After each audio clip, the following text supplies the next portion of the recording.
बीमारी और गरीबी रूपी श्राप खत्म है यीशु मसीह के सामर्थ्य नाम।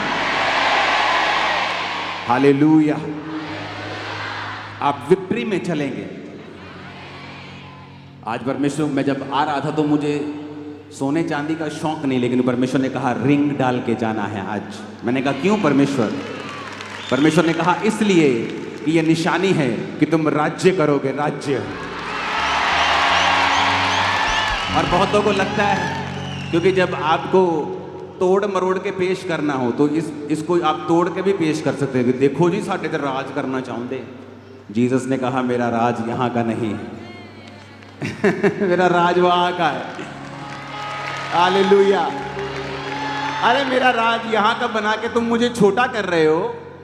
वो जीसस, वो परमेश्वर, वो यहोवा पिता जिसने ऐसे प्लैनेट्स बनाए हैं जो हीरों के, सोने चांदी के बने हैं। इतना पैसा एक प्लैनेट अगर बेच दें, इतना पैसा होगा धरती पर $100 की ढेरियां लगाकर वो चंद्रमा तक पहुंच जाएंगी। इतना पैसा उस एक प्लैनेट से बिकेगा। और ऐसे खरबों खरबों खरबों प्लैनेट्स हैं जो परमेश्वर ने बनाए हैं। तो तुम परमेश्वर को छोटा करना चाहते हो कि मेरा राज यहाँ का है, उसका राज यहाँ का नहीं है। जब मैं आपको कह रहा हूं आप राज्य करेंगे तो मेरा यह मतलब है आप शैतान के राज के ऊपर राज्य करेंगे, बीमारियों के ऊपर राज्य करेंगे, गरीबी के ऊपर राज्य करेंगे। आप अपनी उस पाप के ऊपर राज्य करेंगे। लेकिन प्रॉब्लम यह है कि जब बेसमझ व्यक्ति आपको सुनता है तो वो कभी समझ नहीं पाता आप क्या कहते हैं। इसलिए जीसस की बातों को लोग समझ नहीं पाते थे। कहते थे अच्छा इसने तो ये कहा है कि ये मंदिर को ढा देगा और 3 दिन में बना देगा। जीसस ने कहा मैं उस मंदिर की नहीं, इस मंदिर की बात कर रहा हूं। हालेलुया। कि मैं मुर्दों में से जी उठूंगा 3 दिन के बाद। मेरा यह विश्वास है और ये एक एग्जाम्पल है हमारे लिए।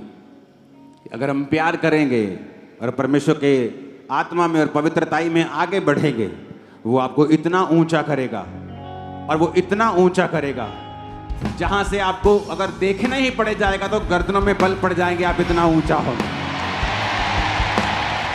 Hallelujah, hallelujah. आज से कुछ साल पहले जब पंजाब में बहुत विरोध चल रहा था, इतना विरोध चल रहा था कि कहने की बात नहीं, और हम अन्य जाति लोगों का इलाज करवा रहे थे हॉस्पिटल्स में। मैं अपनी टीम से कह रहा था, मैंने कहा अगर हम ये बात को लोगों को बताएं कि देखो तुम्हारी ही जाति के लोगों का इलाज चर्च करवा रही है, लेकिन बाइबल क्या कहती है? प्रेम सब अपराधों को ढांप देता है। इसीलिए चर्च ऊंची हुई है, क्रिश्चियनिटी बड़ी है, क्योंकि ये धर्म नहीं, ये एक बेदारी है, ये परमेश्वर का काम है। आपका न्यू ईयर जो आप परमेश्वर के भवन में हो, खुदा के भवन में आप इस नए साल में हो, ये ऑर्डिनरी बात नहीं है। परमेश्वर आपके विश्वास को जो आपने प्रभु के लिए दिखाया है उसका ऑनर करेगा। वो आपके वंश को बढ़ाएगा, सारे श्रापों को खत्म करेगा, वो आपके रास्तों को साफ करेगा और आपको नेक्स्ट लेवल पे लेके जाएगा। आमीन। ऊंचा खड़कने वाला यीशु मसीह के नाम में हालेलुया, हालेलुया। यीशु मसीह ने कहा उनसे मत डरना जो शरीर को नाश कर सकते हैं, उससे डरना जो शरीर और आत्मा दोनों को नाश कर सकता है। 2025 हमें प्रार्थना करनी होगी, क्योंकि इकॉनमी के ऊपर डिप्रेशन आएगा। जो लोग खुदा में होंगे, टाइदर्स होंगे, गिवर्स होंगे, वो बचेंगे, बच जाएंगे। लेकिन आप देखोगे बाइबल कहती है, जब यिर्मयाह भविष्यद्वक्ता, यशायाह भविष्यद्वक्ता में जब आप पढ़ते हैं, यहोजकेल में आप पढ़ते हैं, तो परमेश्वर ने कहा महंगी की तलवार चलेगी, महंगी आएगी, जब चीजें महंगी हो जाएंगी। आप देखोगे 2025 में बहुत सी चीजें इतनी महंगी होंगी कि वो रिकॉर्ड ब्रेक कर देंगे, जो परमेश्वर ने मुझे दिखाया। क्योंकि इसलिए मैंने कहा कि 2025 हैप्पीएस्ट न्यू ईयर बोल के हम जल्दी जल्दी घर जाने वाले नहीं हैं। हमें कल प्रार्थना करनी है। आप दिन रात के रोज़ों में कल से नहीं हैं। अगर आपको मेडिकल कंडीशन है, आप दिन दिन के रोज़े करिए। आप कुछ करिए, आप बैठ के प्रार्थना करिए, चर्च में आइए, क्योंकि अगले 3 दिन हमें प्रार्थना करनी होगी। प्रार्थना करनी होगी देश की इकोनॉमी के लिए, क्योंकि आने वाले समय के जो मैसेज परमेश्वर दे रहा है वो अच्छे नहीं हैं, लेकिन हमें प्रार्थना करनी है। आप लोग बचाए जाएंगे, आपकी प्रार्थना के द्वारा दूसरे लोग भी बचाए जाएंगे। आपने यीशु मसीह के नाम का मजाक उड़ते रील्स में देखा, इतना कि जितना कभी नहीं देखा गया। आपको क्या लगता है, अगर क्रिश्चियंस कुछ नहीं कहेंगे तो क्या परमेश्वर कुछ नहीं कहेगा? मैंने लोगों को रोते हुए देखा है 2025 में, क्राई करते हुए देखा है, ऐसे ट्रबल्स में देखा है यंग लोगों को जो पहले उनकी लाइफ में कभी उन्होंने एक्सपेक्ट नहीं किए थे। तो हमें प्रार्थना करनी है कि परमेश्वर की सच्चाई उन लोगों के ऊपर जाहिर हो और वो लोग भी बचाए जाएं। आमीन। हमें प्रार्थना करनी होगी देश के लिए, हमें प्रार्थना करनी होगी आने वाले समय में पंजाब के लिए, क्योंकि शांति को बनाए रखने के लिए आपको प्रार्थना करनी होगी। हालेलुया। हमें प्रार्थना करनी होगी आने वाले समय के यूथ के लिए, क्योंकि जितना वो बिगड़ा हुआ आपको 2025 में दिखेगा, आपने लाइफ टाइम में कभी नहीं देखा होगा। इसलिए मैं कह रहा हूं कि हैप्पीएस्ट न्यू ईयर सिर्फ हैप्पीएस्ट न्यू ईयर बोलने से या मैसेज फॉरवर्ड करने से नहीं हो जाता। हमें परमेश्वर का आत्मा दिखाता है और समझाता है आपको क्या करना है, आपको क्या बोलना है, क्या आपको प्रार्थना में परमेश्वर से कहना है, प्रभु क्या कह रहा है आपको, और उसके अनुसार आपको प्रार्थना करनी है। इसलिए चर्च बनाई गई है। चर्च का मकसद सिर्फ आकर बरकत लेना नहीं होता। मैं बहुत सारे लोगों को बोलता हूं, जब वो आके बोलते हैं कि हम बड़ा स्ट्रगल कर रहे थे, हमसे हो नहीं पा रहा था, लेकिन अब प्रभु ने हमें ग्रेस दी है, अब हम आपकी चर्च में आते हैं और सब रुकावटें दूर हो गई हैं। तो मैंने कहा ये कौन सी बड़ी बात है, अभी तो पहला स्टेप हुआ है, अभी तो आप सिर्फ चर्च में आए हैं, तो कौन सी बड़ी बात है। अब चर्च में आकर आपने परमेश्वर के लिए क्या किया है, आपने कौन सी सेवा में हिस्सा लिया है? क्या आप सुसमाचार टीम के हिस्सेदार हैं? क्या आप पम्फलेट्स बांटने जाते हैं? क्या आप बीज बोते हैं? क्या आप प्रार्थनाएं करते हैं? क्या आप फास्टिंग करते हैं? क्या करते हैं आप? क्योंकि जब आप एक चर्च में शामिल होते हैं, आपको उस चर्च के दर्शन में शामिल होने के लिए परमेश्वर बुलाता है। इसीलिए बहुत से लोग बरकत नहीं पा पाते जो अलग अलग चर्चिस में जाते हैं। क्यों? क्योंकि अलग अलग चर्चिस में जाने से आप कहीं पर भी एक टिकाऊ जिंदगी नहीं ले पाते। क्योंकि जब आप चर्च में आते हैं, आप कुछ देर टिकते हैं, आप फिर निगाह में आते हैं परमेश्वर की, वो आपको ड्यूटी देता है, काम देता है। जब आप काम करना शुरू करते हैं, फिर परमेश्वर उस काम के जरिए आपको ब्लेस करता है। क्योंकि परमेश्वर का आपको आशीषित करने का एक ही तरीका है कि वो आपको अपनी महिमा के लिए पहले इस्तेमाल करे और फिर वो आपको आशीषित करे। लेकिन जब हम ये सोचते हैं, ओह अब मेरी कंफ्यूजन ठीक हो गई है, अब मैं इसी चर्च में आऊंगा, अब मुझे पता लग गया ये चर्च आत्मिक है, तो बहुत बड़ी बात नहीं है आप यहां पे आए हैं। ये तो शुरुआत है, it's just a starting point, ये तो एंट्री है आपकी, ये कोई बहुत बड़ी बात नहीं है। अभी आप आएंगे, उस दर्शन में शामिल होंगे, आपको मालूम होगा परमेश्वर क्या चाहता है। वो चाहता है मैं प्रार्थना करूं, वो चाहता है कि मैं अपने पास्टर के लिए, अपनी चर्च के लिए प्रार्थना करूं। वो अलग अलग आपको ड्यूटीज देता है, और जब आप उन ड्यूटीज में शामिल होते हैं तब परमेश्वर आपको आशीषित करता है। इसलिए मैं कहता हूं कि सिर्फ बिलीवर बन के चर्च में कभी मत आओ, चर्च के हर काम में आपका एक्टिव हिस्सा होना चाहिए। अगर आप चाहते हैं कि परमेश्वर आपको ब्लेस करे, तो चर्च के हर दर्शन में आपको शामिल होना होता है। इसीलिए परमेश्वर आपको भवन में रोपता है, यानी आपको बोता है भवन में। आमीन। ऊंची आवाज में आमीन बोलो।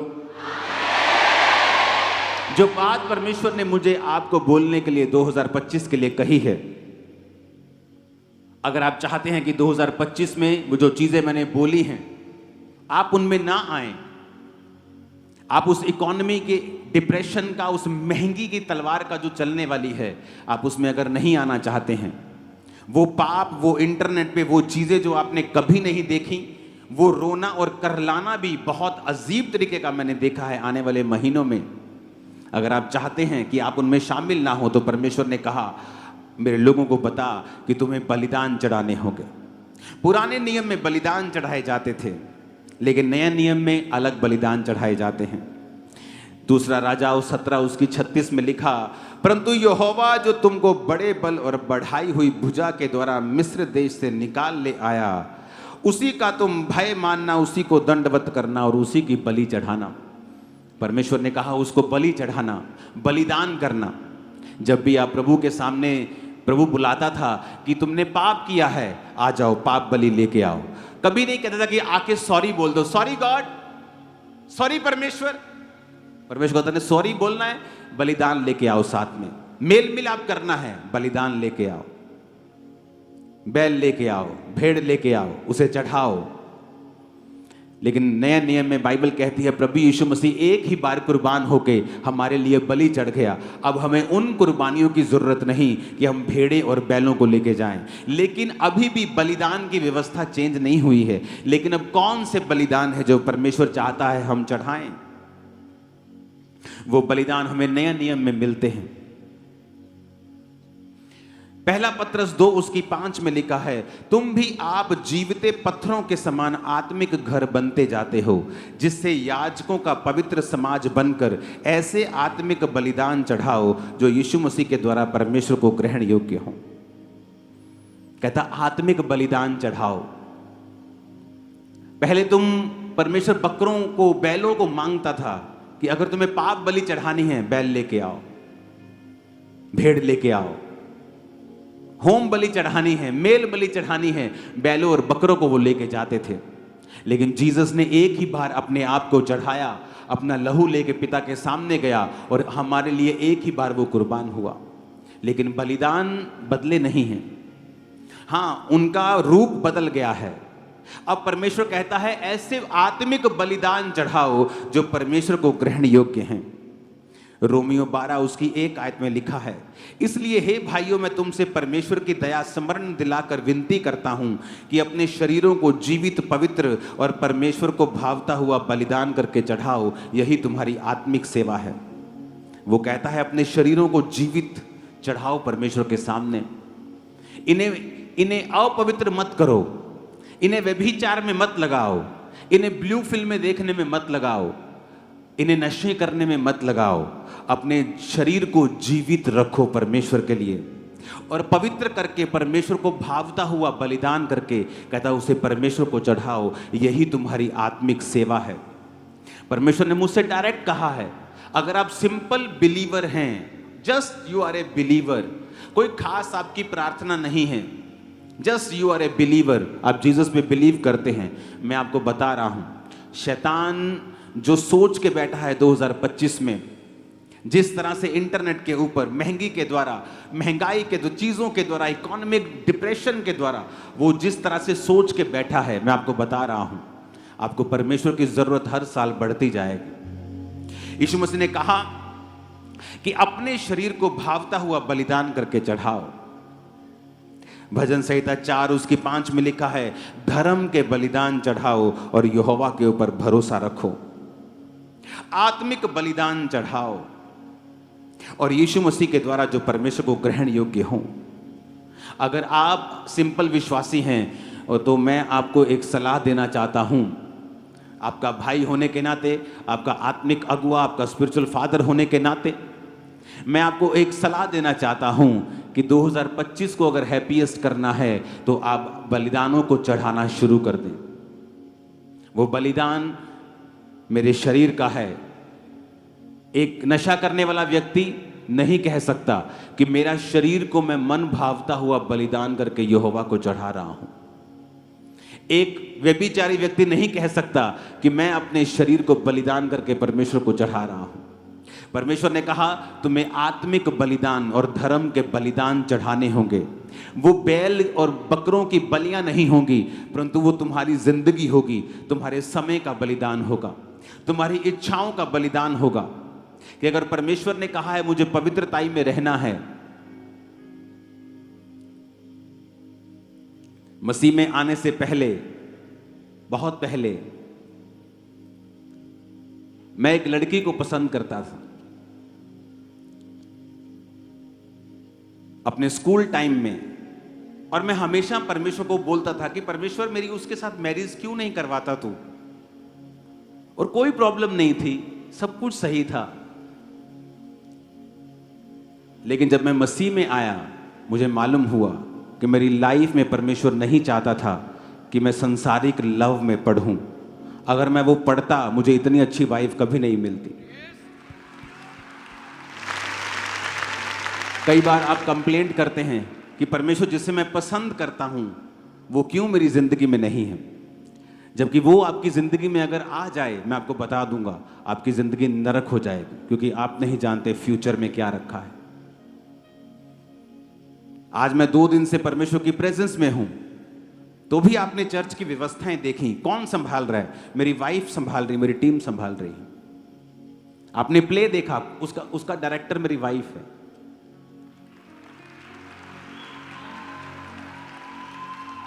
तो अगर मेरी उस लड़की से शादी हो गई होती तो आज मैं यहां ना होता।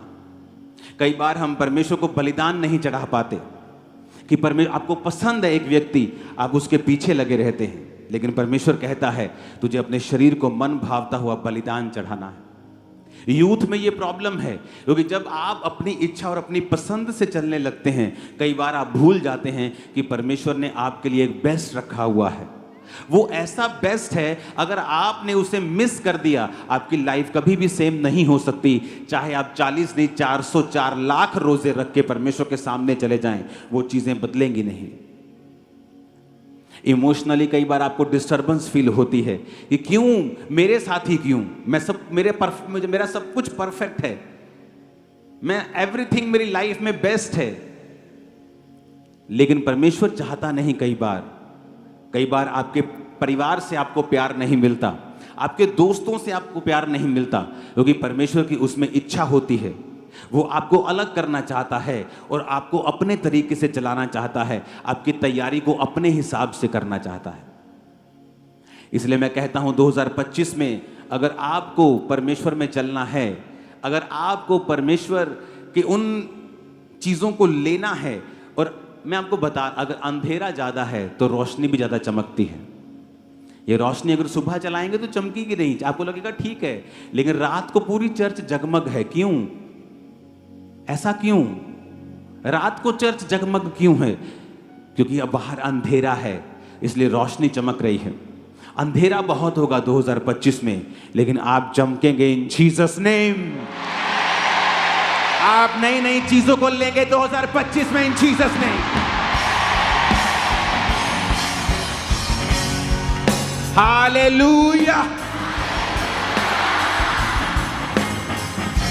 रोना धोना बंद कर दें, इमोशनल डिस्टर्बेंस अपनी लाइफ से निकाल दें, जीसस की ओर देखें, क्योंकि वो फ्यूचर जो परमेश्वर ने आपके लिए रखा है वो मार्वलस है।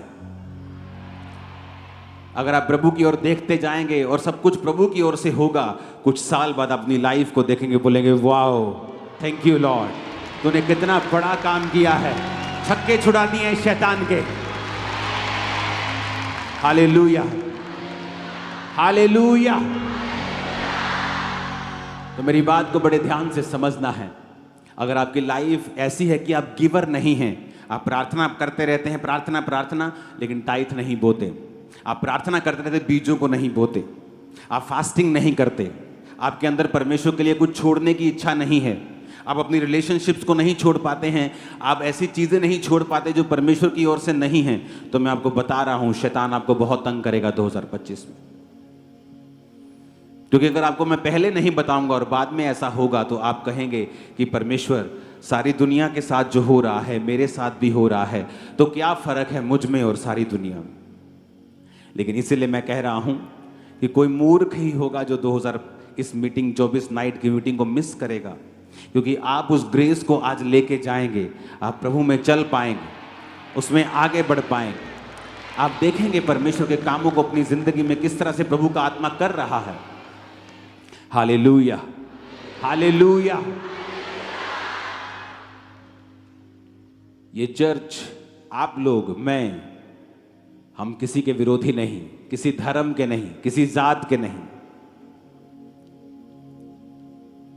क्योंकि परमेश्वर का राज्य यहां का नहीं है। लोग मुझे फॉरेन में पूछते थे क्या आप खालिस्तान को समर्थन करते हैं, क्या आप ऐसे हैं? मैंने कहा मैं किसी के खिलाफ नहीं हूं, क्योंकि मेरा राज्य, यीशु का राज्य यहाँ का नहीं, वहाँ का है। हम उधर लेके जा रहे लोगों को अनंत जीवन की ओर, यहाँ नहीं। आमीन। ये परमेश्वर है हमारे बीच में। और मैं आपको बता रहा हूं 2025 में आपका जीवन बलिदान देने वाला होना चाहिए। जीसस को आपकी जान का बलिदान नहीं चाहिए। आप जीवित रहेंगे, सारी उम्र भोग के जाएंगे। जीसस ने अपना बलिदान दे दिया है, आपको बलिदान की उसको जरूरत नहीं, लेकिन कहता आत्मिक बलिदान चढ़ाओ, आत्मिक बलिदान चढ़ाओ अपनी इच्छाओं का। कि मेरा फेवरेट प्रोग्राम चल रहा है, लेकिन पवित्र आत्मा मुझे प्रार्थना करने के लिए बोल रहा है। मैं पूरी दुनिया घूम सकता हूं, लेकिन आप इमेजिन भी नहीं कर सकते, अगस्त से मैं अपने घर से निकला नहीं हूं।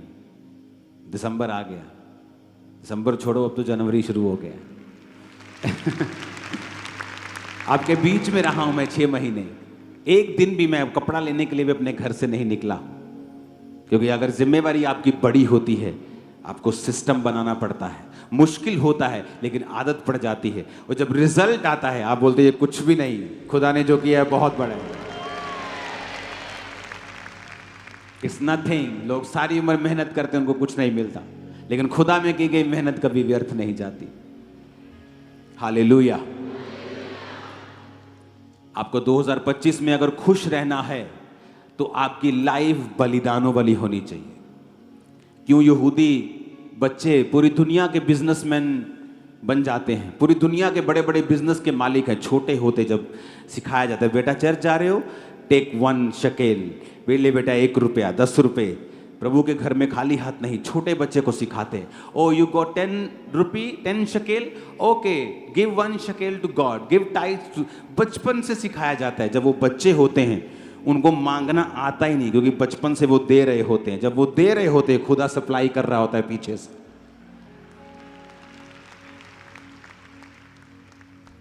दाऊद ने अपना हजारों करोड़ों का सोना परमेश्वर में दे दिया था,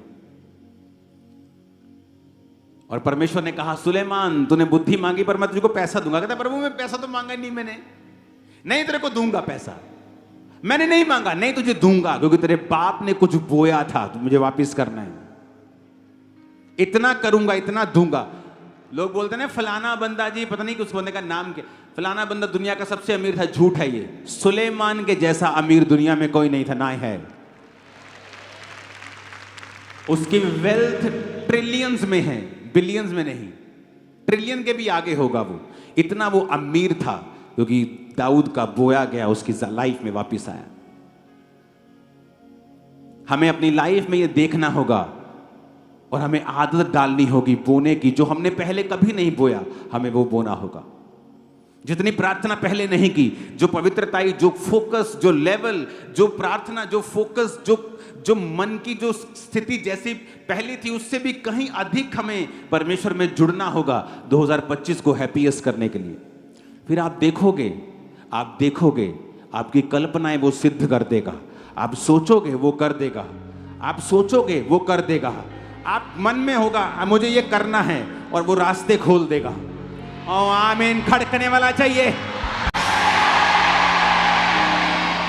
हालेलुया, हालेलुया। परमेश्वर 2025 में आप जब प्रवेश कर रहे हैं, तो मेरी ये आपसे विनती है कि उसके वर्ड्स को अनदेखा अनसुना मत करना। अपने पड़ोसी को बोलो बलिदान वाला जीवन अपना लेना 2025 में। जो पहले नहीं किया वो करना, वही करना। आमीन, आमीन। अब ये आपको मालूम है या मुझको मालूम है कि पहले मैं कैसा था, अब मुझे और बलिदान कैसे देना है, मुझे नेक्स्ट लेवल पे कैसे जाना है, मुझे उस लेवल की तैयारी करनी है जो आने वाले फ्यूचर में परमेश्वर बता रहा है कि इस तरह का काम होने वाला है। तो मुझे उसके लिए ग्रेस इकट्ठे करनी है और उस ग्रेस में मुझे प्रवेश करना है और मुझे बलिदानों के साथ जाना है। इसलिए मैंने कहा शुरुआत से शुरू कर दो, शुरुआत से रोजे शुरू कर देंगे, शुरुआत से प्रार्थना, शुरुआत से बूना, ऐसा स्टार्ट मारेंगे, रुकेंगे नहीं यीशु मसीह के नाम। Hallelujah, hallelujah.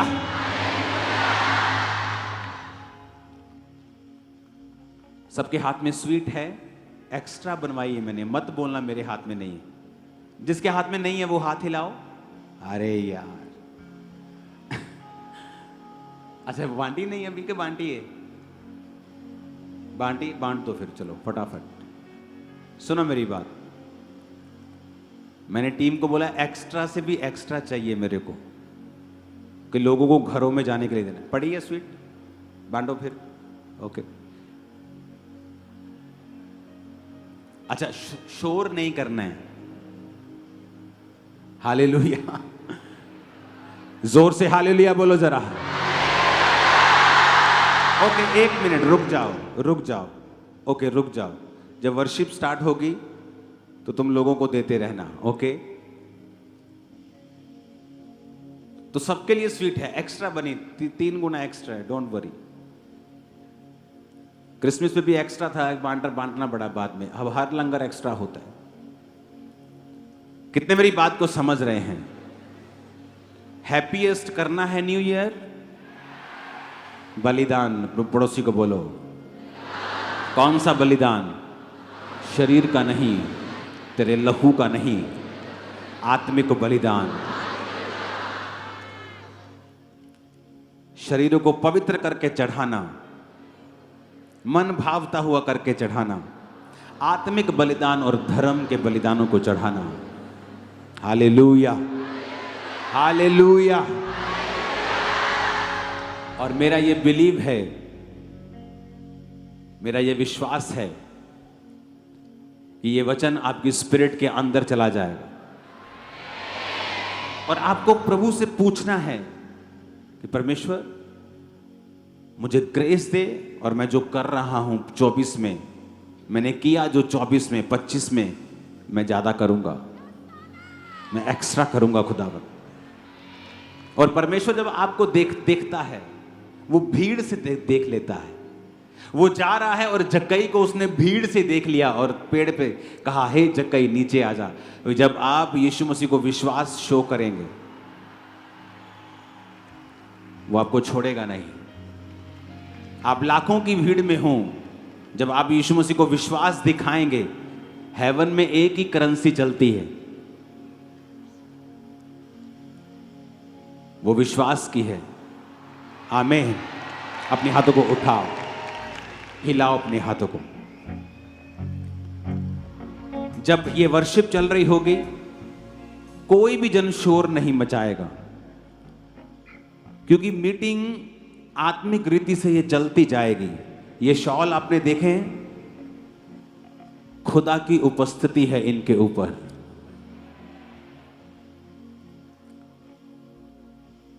और ये आपको छुआए जाएंगे। ऑयल आपको मिल गया सबको? किसी को ऑयल नहीं मिला तो हाथ हिलाओ। नहीं मिला ऑयल, नहीं मिला बैठ जाओ, फिर बैठ जाओ। ऑयल और स्वीट को देना शुरू करेंगे वर्शिप में। हम वर्शिप करेंगे, ऑयल और स्वीट आपको देंगे जब आपको मिल जाएगा सबको। नहीं तो आप अपने पड़ोसी का भी ले सकते हो, क्योंकि जस्ट उस पर एक वचन बोलना है और उसमें ग्रहण करना है, और उसके बाद आप अपना लेके घर जा सकते हो। डोंट वरी, उठाओ अपने हाथों को। मेरा तो दुआ करके सब कुछ पा लिया, मेरा तो दुआ करके सब कुछ पा लिया। मैं जिंदे ओदे नाम करके, मैं जिंदे ओदे नाम करके जिंदगी तू पा लिया। मेरा तो दुआ करके सब कुछ पा लिया। अपने हाथों को हिलाओ, जिन लोगों को स्वीट नहीं मिली, ऑयल नहीं मिला, वो अपने हाथों को हिला हिला के वर्शिप करना। और प्लीज टीम थोड़ा जल्दी करना, सब लग जाओ इस काम में, सब आस